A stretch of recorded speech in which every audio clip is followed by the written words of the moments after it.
Welcome everybody, and as you know, I'm always delighted to have guests on my podcast. And today, taking a slightly different tack for me because I've started to move into the world of agencies and marketing agencies in that world after some work I've been doing with the BD 100. And I met the lovely Julie, who we have today. Julie has just pivoted into setting up her own consulting business, joined the Dots Consulting back into the world of marketing agencies and helping them fundamentally build the DNA of new business culture, behaviors, etc. into what they do in their world. So I thought it'd be really interesting to get Julie on and just share her insights and knowledge and expertise into what new business looks like in the world of marketing agencies, and see if we can draw some comparisons. And as she says, it needs to be a cultural part of your DNA. I'm paraphrasing from your blog post here. Anyway, enough about me, Julie. Lovely to meet you. Who, what, why, when, where, and as usual, let's see where this takes us. Great. Alex, lovely to be here. Thanks so much for the invite. And as you said, we just met on a hop-in conference networking event, which first I have to say was a really good eye-opener for me, because new business is all about building relationships. And I've so missed that, like everybody else, about getting to events, meeting face-to-face, having a coffee, having a natter. And actually the BD 100 event on the events platform was quite good, wasn't it, from a point of view of accessing networking areas, so you could sort of bumble off and click on a link and chat to people, and made some really good contacts. So yeah, it was really nice to catch up with you, Alex, and thanks ever so much for the invite. Yeah, a bit about me. I've been in new business for over 15 years now in various guises. Prior to that, I was in sales and marketing for brands like Bacardi, Courage, Rothmans. So I was a fags and drinks girl before the day. Obviously don't smoke now, but I still try to have the odd cocktail, keep that side of the business up.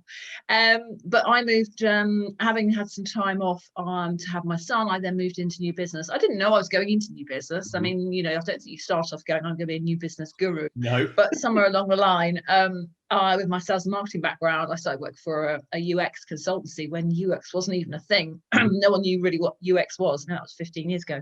So it was a great grounding. And then I think the job I went to then was actually working for a new business agency. So I don't know if you're aware of these, but we basically had around 40 agencies on our books who didn't have the budget necessary to employ new person in their company, but wanted to engage with new clients. So I worked with around 40 different clients and did a bit of rolling my sleeves up, getting engaged, getting outbound on the phone, talking to people, doing emails, agreeing campaigns, and then became the client services director for that. So that was a real big learning curve. So I feel I've got a real fundamental grounding in outbound new business, and also the fundamental issues that agencies have about how they do that or how they don't manage to do that.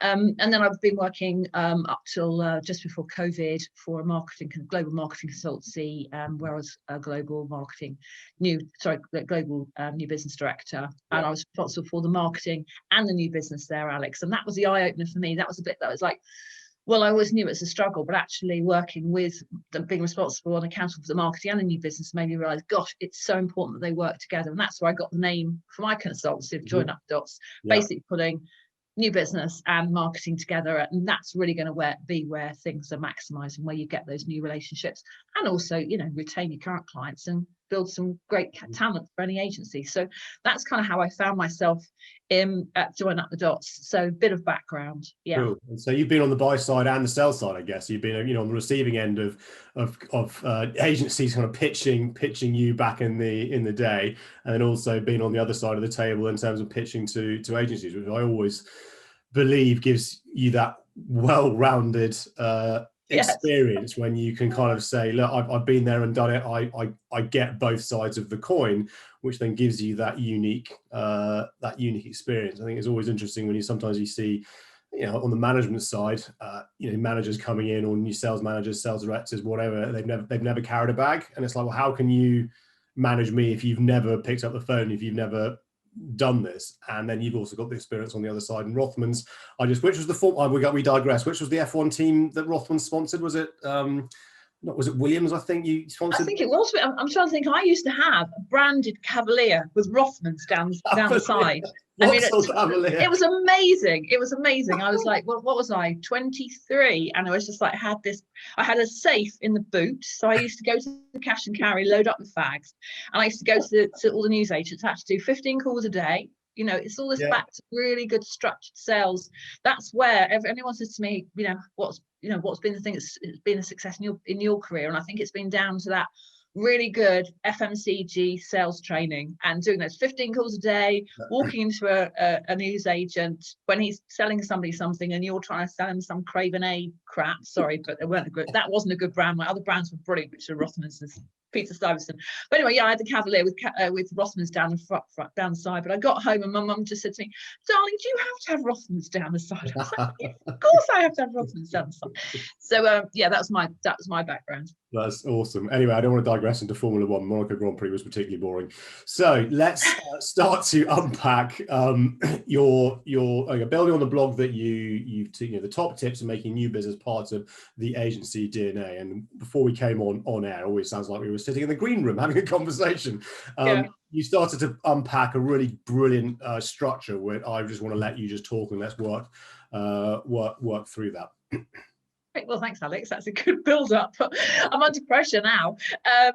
Yes, I mean, I think that firstly, fundamentally, it's the cultural piece, isn't it, about any business, and the last organisation I worked in, it was really important. New business was fundamentally part of the culture, but there was always that struggle about clients come first.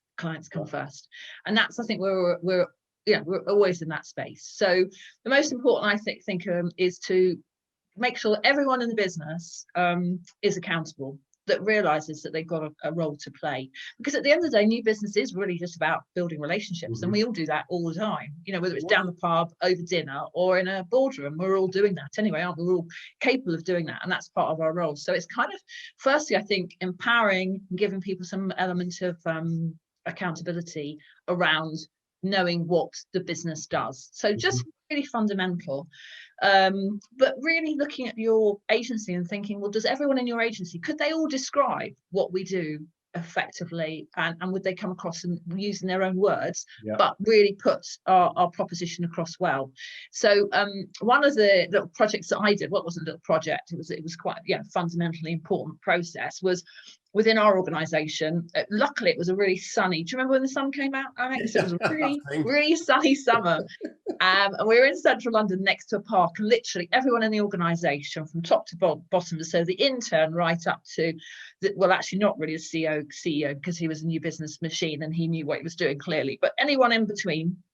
And literally, right, we're going to the park, so we go out for a walk, we walk around the park, talk about, well, what is it you think we do? Give everyone a little bit of tidbits, a few case studies, a few sort of like just bits of information they might find useful. And then I say, okay, we're going to get in the elevator because we were in the 6th floor. Right, elevator pitch.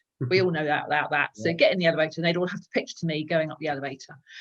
And it was a lot of fun. I got to know people a lot better. But I think what actually it did is it empowered people to be able to talk about what we do as a business in their own language. And so they were confident about that. And also, I think on a personal basis, especially the younger ones, it felt like they could actually, when they go into a project meeting, and we had clients like Ford and Toyota, you sit around a project meeting, when everyone says, well, what do you do? And there's kids who've literally been on their first major project. They didn't really know how to describe what they did or how they fitted into the business. So it kind of helped them with that as well, which was a sort of a side thing. But it gave them the confidence. But more importantly, it gave them an interest felt that they had something to do. And quite often from then, I'd have people come and say, "Oh, Julie, have you got a deck or a case study? Because I've been chatting to my friend down the pub and they're quite interested in this bit and that bit." And that's where you get the business, isn't it? Getting those little meetings and referrals. So I think fundamentally that was really important. And then also everybody was really interested in what was going on in the business then, because they felt they were part of it. And so I go in the office and literally be, right, Julie, what new business have we got? What are you up to? Who are you presenting to? What services are going really well? So it was starting that dialogue. So I think fundamentally that was, I'm not saying that's what you do, but that worked really well for me in that particular situation. So that was like the first. I like the way that it sounds like you were empowering the team to use it to say in their own words or their own language, rather than everybody has to follow the script, because people have different ways of describing things. And if you know, sometimes if you force somebody to kind of follow a script when you're in that meeting or that pitch, people know that you're kind of just following the script rather than actually describing in your own way, which sounds far more believable and enables you to be far more passionate about something. I mean, you need to believe in it to begin with, but to just describe that in your own way rather than the kind of the company policy, as it were. Yeah. And let's be honest. I mean, Alex, if you were sitting down with a mate or you've met someone at a dinner party, you know, you give them a bit of spiel. They say, "What do?" You give them a little bit of spiel, but it's always a funny story, isn't it? You wouldn't be coming out with some sort of scripted answer, you know, and inevitably you'd probably take a bit of piss out of yourself, wouldn't you? And you'd be like, yeah. And then they go, well, "That's a bit interesting. Actually, I'm quite interested in that." Yeah. You know, so you need to be confident in what you're talking about, and you have to have it in your own words. So I think it sounds very basic, but actually it works. And I don't think that the company I work with, the only company who hadn't been through a process of understanding what they do. And we all do, like, you know, a lot of companies, and I think a lot of my colleagues do a great job at helping the agencies position themselves. I work more on this marketing and new business proposition development and planning. But I've got colleagues who do a great job on agency brand positioning. So I'm not knocking that. That's not what this is about. This is really about, you know, describe in the 4 sentences what your company does and the benefits they could bring, and why it's great to work with us. You know, that kind of thing, real basic stuff. Awesome. But I think that's the first bit. So, you know, get everyone on board, get everyone confident talking about what the business is, get them interested in that, and understanding that actually new business is about growing the agency. It's about their future. And if the agency doesn't grow, and I've spoken and worked with so many agencies who said, "Oh, we had such a great year last year. We had 2 clients, and they did brilliantly." Well, what's happened now? Actually, those 2 clients, things have changed. Yeah. They need different things, or different personnel have come in, and we're not working with them now, and we've got no clients. Yeah. You know, so I think when people really have to recognize that everyone has a part to play, because there's a need for a pipeline. Because unfortunately, you know, you might have the greatest client this year, but that doesn't necessarily mean it's going to be happening the following year. So, absolutely, you know, that's the way of agencies and sales. Way of sales, full stop. I think yes, exactly.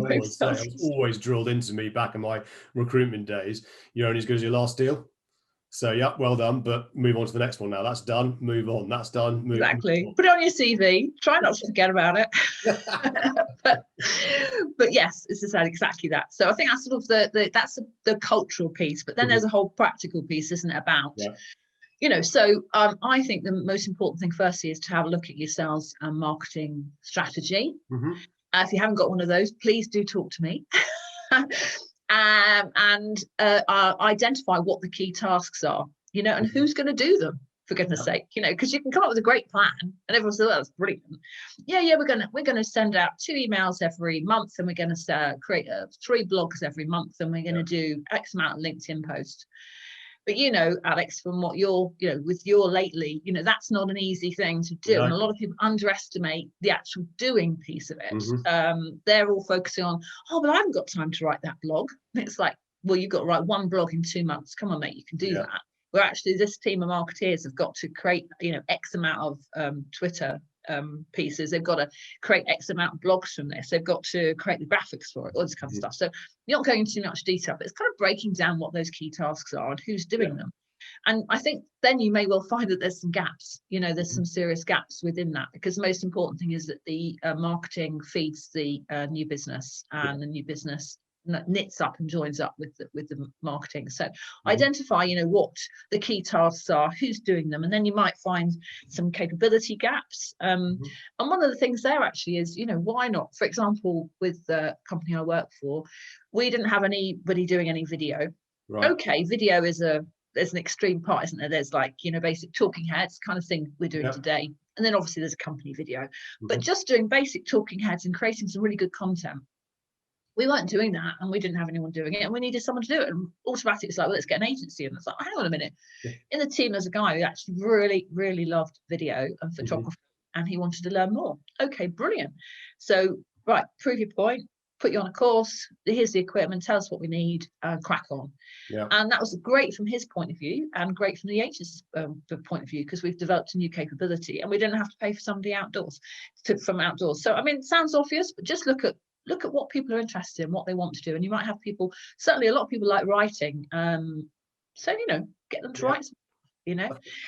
It's pretty basic stuff, but important. So it is basic, but I think you raise a really interesting point there around, and I say this to organizations that I work with in my previous life, you know, break down those assumptions. It could be where it would be interesting to understand where that chap, which division, which part of the business he works in, because to your point on, you know, video is kind of blowing up in some respects in terms of it's a critical point, writing, analytics, all this kind of stuff. Or if you sell crypto advice, for example, you could have somebody in your IT team, or it could be your finance team, or it could be a junior somewhere on their side hustle, or what they do at weekends is they're a crypto enthusiast, or they're a videographer in terms of filming wildlife. But you just default to, oh, nobody in our marketing team, because this must be a marketing team, can do this, therefore we go outside, rather actually thinking you've got probably quite a wide employee base. How about asking anybody who works for you? Can anybody an expert in video? Oh, Bob, Sally, Jane in the in the IT department.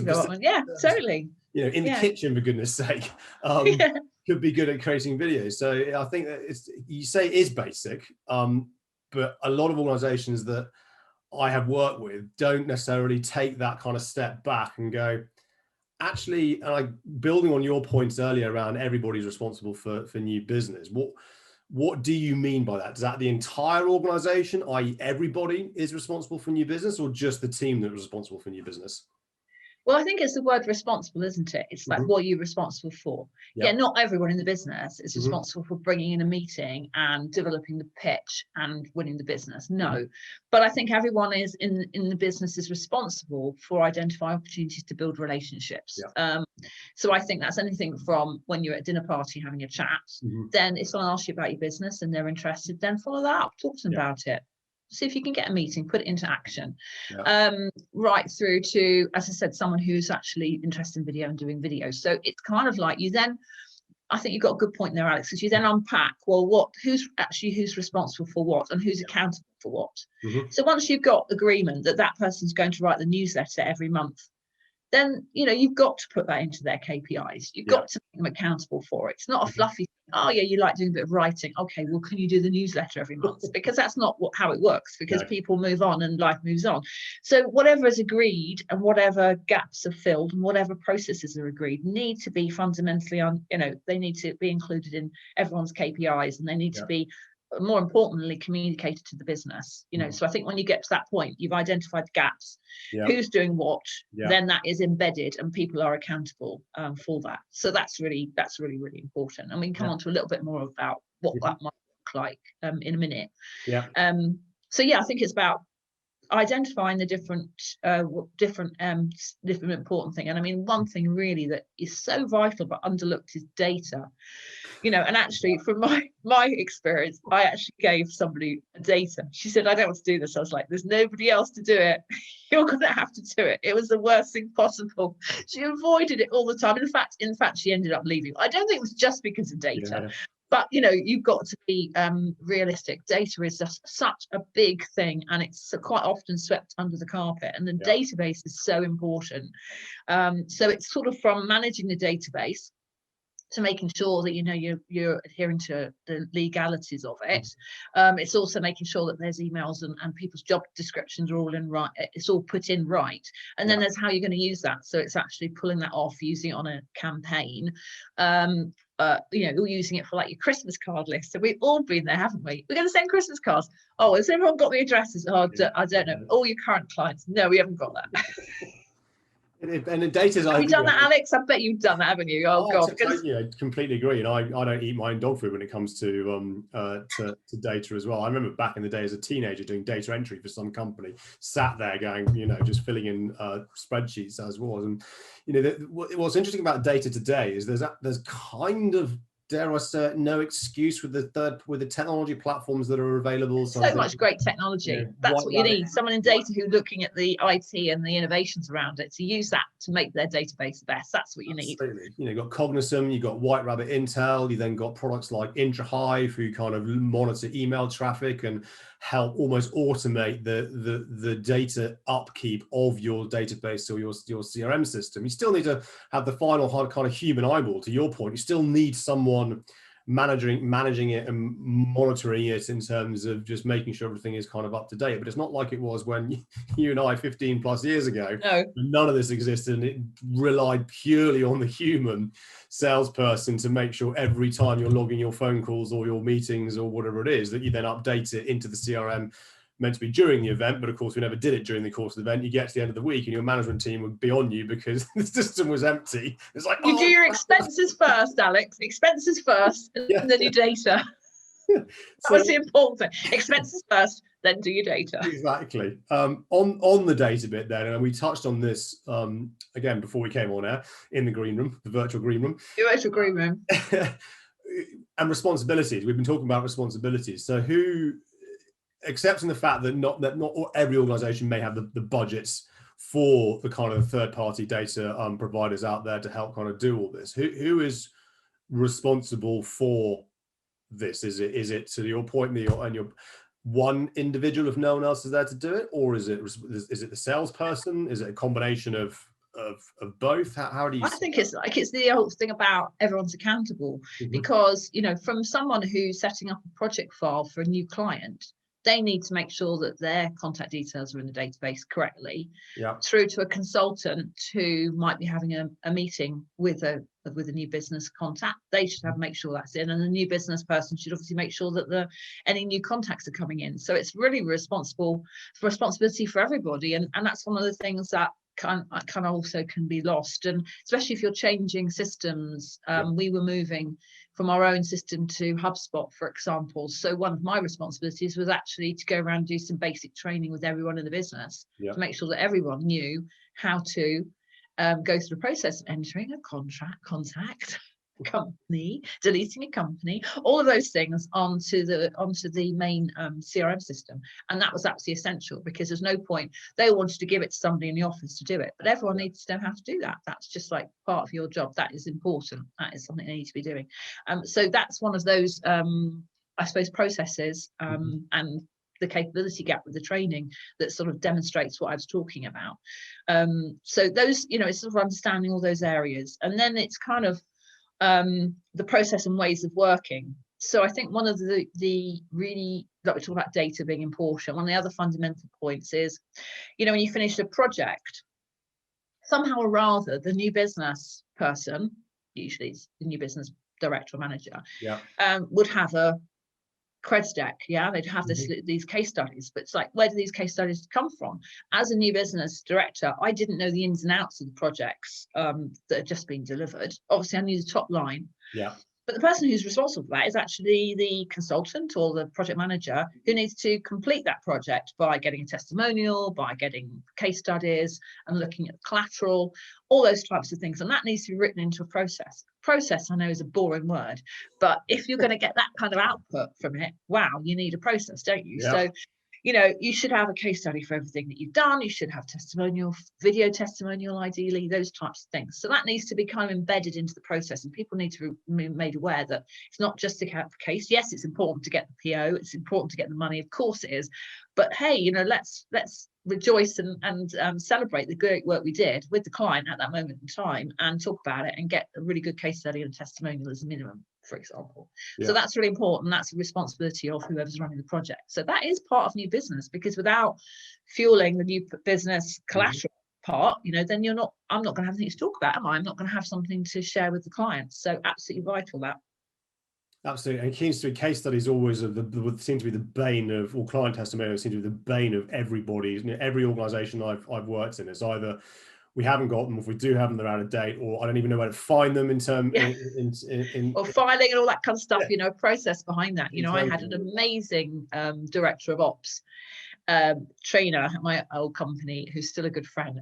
She was all over it, how the file should be set up, how everything should be. And I was like, being a salesperson, fundamentally, I'm like, just want to get out there and get some business. And you're just like, but it's so important, because you don't know where things are otherwise. And also, collaboration on documents, who's actually doing what, all that kind of things, and a bit of a nightmare. So I think that's really important. And things around something, for example, like events, really important for new business, really important to engage with people, but quite complex. So have a separate process. We used to call it like a cookbook So, what's the process? Who's responsible? How should it work? To make sure that everything works. You've got the right topic, you've got your speaker booked. That's always a good one. And then you've got all your comms around it, and who's responsible for what. And where does a new business plug in? How are we going to get those new clients to really want to come along and get involved? And how are we going to manage that relationship, hopefully afterwards, that kind of thing. So that's really, really important. So, process, bit boring, but actually really, really important. And those are the fundamentals of kind of get everyone getting involved and points, I suppose, where everyone can feel involved. And that's another thing, something like in the business, like doing events, for example, like organising how many bottles of wine for how many people or whatever, and it's really, that's a kind of important skill to have. So, recognize that, I suppose. So that's really good. So that's kind of the process piece. And I suppose the other bit, really, the important piece is actually then how are you going to track this? So have you got a dashboard? Are you looking not just at numbers of calls and number of meetings and numbers of proposals, but are you looking at campaigns? Are you looking at your analytics? Are you testing, learning based on what you're doing? And all of those things are really important and need to be considered as to the process and how you pull marketing and your business together. So that's another part of DNA. And it might not be that the new business director is the best at Google Analytics, for example. Maybe that's the responsibility of the marketing manager or director to share that information and to get knock your heads together and actually learn and put plans, next plan into place based on that. So that's really important as well. I think that's that ties in with the data piece as well. And if you it's interesting you to say that he to say that maybe the new business director is not so good at Google Analytics. They probably shouldn't be any good at Google Analytics. And even if they were, that's the responsibility bit. I would argue they are not responsible for that, but they maybe are responsible for taking ownership of then going to whoever is responsible for the Google Analytics, going, right, each week or each month, you and I are going to sit down together. You don't make any assumptions, just show me the data. I will then start to, look at some trends going, that's interesting. I can see from that's starting to tie in with, well, that happened 6 weeks before we were invited in for a pitch, or we were called by whoever it is. So it's that piece. And the interesting narrative that I'm seeing in kind of the world of SaaS tech sales is, the Forrester research that's coming out is that sales and marketing now need to work hand in glove across all industries. Absolutely, totally. You've got to start having that sales data and that marketing data, start bringing it all together into one place, and picking up your point exactly, kind of having a dashboard that then starts to draw this all up and start to look at trends, understand, learn from this. And they call it dynamic guided selling. So almost bring in that what's happening in the world of has been happening in the world of e-commerce for donkey's years, because it comes full circle to, I hate the human to human bit, but we're all people and we all buy as people. So start to use the data and insight that you're gleaning based on your historical reference points, understanding clients that you've worked with. How did they buy from you? What was the process and the journey that they went through? What were the touch points that happened with whom in your team to get to that outcome of a win? Because if you're following all the behaviors that you've described, recording data into CRM systems, et cetera, you should then be able to start to build a bigger picture to then help you maintain and drive that pipeline moving forward. But also, hopefully, my sense is, I believe this will help you get ahead of potential dips in pipeline or crises happening, because you get ahead of that problem before the problems happened, if that makes sense. Totally. Absolutely, totally. And I think also on the flip side of that, events are great, but they're very time consuming, and they can sometimes take your eye off the ball for other things. So lessons I've learned is actually, if you do too much in that area, you then find that you haven't delivered your LinkedIn, your thought leadership, you haven't delivered your marketing campaign. You've all gone, everyone's obsessed with bums on seats. Obviously that's not so important with webinars, but when you're putting an event on in central London and you've got a bit of a budget against it, there's a big responsibility to get the right people there, and that is a mixture of marketing but new business as well, and sometimes that can take over. So I'd also say I have pushed back on occasion to say, look, we did 3 events in 1 month, and I was like, no, we're not doing that again. That's crazy speak. And the thing about events, and I think events is going to be, I'll get your view on this in a minute in terms of what you're hearing in your world, but in the old world, dare I say it, is that events are created. And sometimes you see organizations, big brands, 3-day extravaganzas, no doubt amazing speakers, amazing content that's created out the back of those events. But then, I have technology which kind of watches and listens to hashtags. So you see it's kind of a couple of days before the event online, lots of conversation, huge conversation during the course of the event. And then it just tails off when you're thinking all that incredible content that you're sitting on, whose responsibility is it to make sure that that's being turned into talking heads, newsletters, blog posts, etc., which you could then drip feed for the next 12 months out through your campaigns to get bums on seat for the next one, the next event. And so few organizations actually do this effectively. But obviously the last 18 months or so, events haven't happened. It's interesting seeing what's happening in the US and Australia. They seem to be now coming back all offline, if that's the thing. What in your world, what's the word on the street in terms of events in the UK and in agency world? Do you think they'll come back as they were, or we've still got a bit of time? I think there's a bit of time. I think it depends on who your clients are. I mean, what we're seeing is that, like, I think we had this conversation, tech, finance, especially, people are wanting to come back into the office. People are going to be about getting out and about. And it is about, I think, having an event when people have been working from home one week and then they're going to a big event next week. That's not going to happen. People have just got to get comfortable about getting on a train, for example, getting on the tube, getting on a plane, whatever it is. People have got to be comfortable about that. So I think we'll see certain sectors will come back fighting a bit quicker. And when you say events, it could be also company events. So I think that's where maybe agencies are going to start thinking about how they can bring people together without necessarily being all in one office. And that's where I think we're going to see some internal events. And I think it's going to be a need for that sort of team building. But I am hearing a lot of agencies actually aren't thinking about necessarily having an office. So they'll be thinking about different tactics about bringing people together.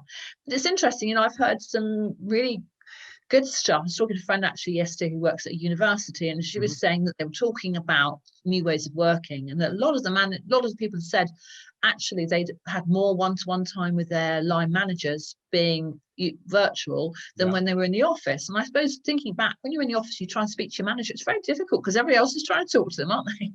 And you're sort of seen as a little bit of a kid, come on, can I speak to you? Actually, when it's a sort of more you're setting up certain times to talk to people. So I know that's not quite the same, but I think there's going to be some lessons learned. But there's still, like, for example, Pharma, one of my clients actually is an events agency, and Pharma is somewhere where they're still saying we won't even be back in the office until next year. And so they're wanting, and we're delivering some really exciting virtual sort of phase 2, phase 3 virtual. So, I think it's going to be a sort of pivoting position depending on what sectors and the types of people involved. And that's kind of what I'm hearing in terms of from my world as well. Finance, certainly the city, I'm getting hearing that more and more people want are going back into the office. But the employer is kind of being run sort of restrictive in terms of numbers and what has to happen and this and that. But if I then reflect back to what we were talking at the beginning in terms of you mentioning that you kind of bounced off the buzz of the office and who's doing what's the latest kind of gigs we're working on, that's really hard to kind of translate that into kind of a virtual world, be it on Slack, be it on Teams, be it on Discord, whatever kind of the collaboration platform is. And I guess this is an unfair question because we're kind of all organizations are figuring this out, and you touched on kind of the internal quasi-virtual AR VR events, but how does one kind of still maintain that new business buzz? And I'm hearing that from out and out cold callers in tech world when they're having to do this at home by themselves, and they haven't got the buzz of if they've had a crappy day of new business, they can't bounce to their colleagues who've also had a crappy day or pick each other up. So where does that all kind of fit into this online world we find ourselves? Well, I think it's really difficult, and it's not, especially in new business, because we are kind of new business animals, or people who do bounce other people do get the buzz. That's the kind of people we are. So I think it's really difficult for anyone to keep motivation up. Yeah. And I think it's just really identifying what's working and pushing forward with that. And for me, it's around talking with other, like we did with the BD 100. That was really great to meet other business development people and marketeers who were having the same challenges and talking to them.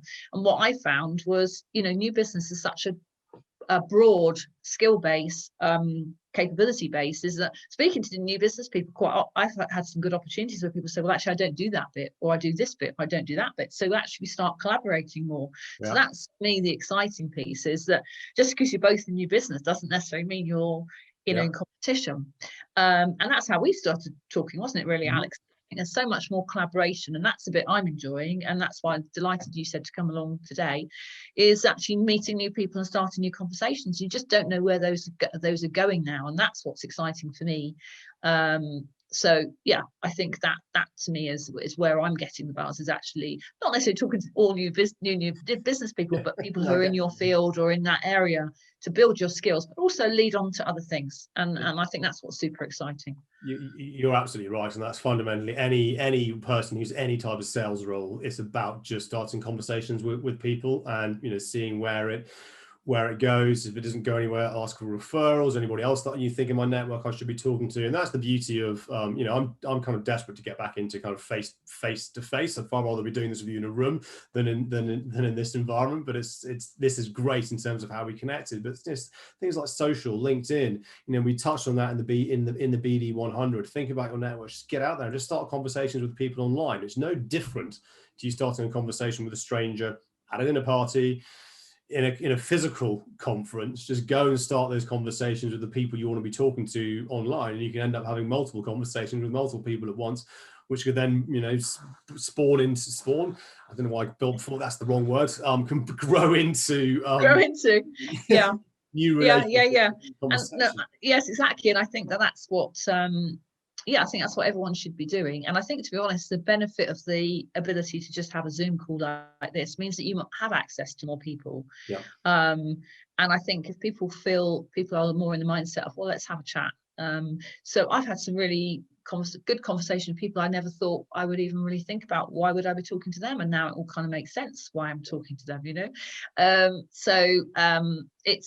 think it's good from a point of view of being able to easily hook up. But people that you really want to build a long-term relationship, you've identified where the opportunities are to work. That's when you want to then go and have coffee and have a good old chat and really get to know them. I mean, but you can have a very good conversation with somebody, just getting to know where the opportunities might lie. And that's where I think the virtual piece is going to help. And hopefully, like someone said to me yesterday on a call, we won't have to go up to bloody Harrogate. Sorry, nothing wrong with Harrogate. I love Harrogate, but it was just a long way from where I live. So anywhere that's a long way from where I live, just got there for a chemistry meeting for half an hour and come all the way back. Hopefully we won't have to do that anymore. No, I think that's certainly. I really like Harrogate, by the way. I'm just saying that was just. Go Harrogate. Go Harrogate, yeah. And that's certainly what I'm seeing on kind of my side of the fence in terms of field sales. I think it's going to be is almost going to cease to exist as we know it. Because to your point, clients are like, well, I don't need you just to drop in and kind of we just hop on a Zoom call. We can just have it different. I also totally agree with you that for the longer term, bigger relationships, that in person is critical at some point. There needs to be a handoff from here to.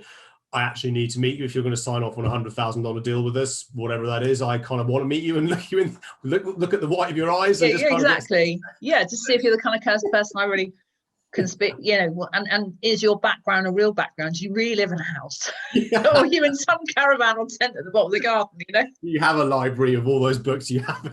Yes, have you read them all? I'll be checking up on you. So no, I think that's really, really important.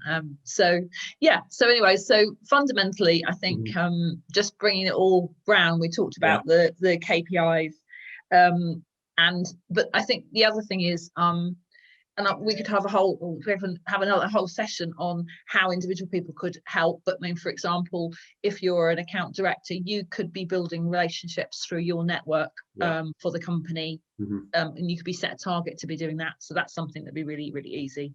But I think that what I was going to say fundamentally is how you then make sure that you keep the business up to date. So like we've all done, start off on a path. Yes, we're all going to have new business scheme, part of our DNA, we're going to do this. But actually, 4 months down the line, is someone talking about it? Is anyone reporting on it? Is anyone actually bothered about it? And is there much of a focus? Because if there isn't, or even if it's written into KPIs, it would be the last thing you do. So it's all about, for me, it was all about managing new business backup. So having those conversations, more importantly, for example, we had a bi-weekly meeting with all the senior leadership team. Mm-hmm. It was more frequently than a management meeting to talk about new business. Yeah. So, have you done what you said you're going to do? Why haven't you done what you said you're going to do? What do you need to do what you said you're going to do? And that's where you can start talking about, topics for events and really sort of pick the brains of the senior leadership team. So that was something that was really important. That was in everyone's diary, and that was you didn't miss that. The CEO was there, everyone was there. It was really important. That, I think, gave a message out to everybody. And the second thing was, we probably all have, hopefully all agencies have like a monthly update, a few drinks, whatever you're going to do. Make sure new business is always front of foot on that. Make sure that people are given credit when they've done things. Make sure that the business is clear about what needs to happen and how much of a pipeline we've got. There's no point in the senior management team shying away from the fact that actually we've got nothing in the pipeline. Shit, it's not looking good. If we're all in it together, so we need to share that, and we need to share an action plan. We need to make people aware that this needs to happen. Otherwise, we're going to have some problems down the line. Yeah. So that's sort of in sort of summarising what I was going to say. I think it has to be throughout the whole business, and that needs to be an ongoing dialogue, Alex. Manage up, manage down. It's a two-way street in terms of all that. Julie, this has been awesome and fascinating. Thank you so much. Absolute pleasure. Where can people find you? I can point them to your website, to your LinkedIn profile, on a paddleboard maybe. Yeah, you can point me to definitely to my LinkedIn. You can obviously get hold of me, and if you want, I think go to LinkedIn if you want to have a chat. If you want to know more about what I do and check me out, then go to my website. There's my phone number on there. Give me a call. I mean, it's all about creating relationships and connecting with people, Alex. It's been an absolute delight. Thanks ever so much for giving me the opportunity to chat. And as I said, key thing is if everyone wants to talk about process, but what I can help them with is the planning process, proposition development. I can mentor your teams, but also at the end of the day, I can get the sleeves rolled up and help you to build those relationships, however works best for your business, and get that new business embedded into your agency. Perfect. What a way to end. As always, thanks everybody tuning in and listening. If you want to be a guest on this podcast and you know what to do, if you put your teeth back in, Alexander. There was me, Julie, saying we're not going to edit things or like screw things up. I'm going to leave this in. If you know somebody who you think should be on this podcast, you also know what to do. Otherwise, I will let Julie get back to her paddleboard yoga. That's for a whole separate story, and I will begin my day. Yeah, it's a separate story. Stay safe and keep well. Thank you. Thank you. Thanks so much, Alex. Thanks. Bye.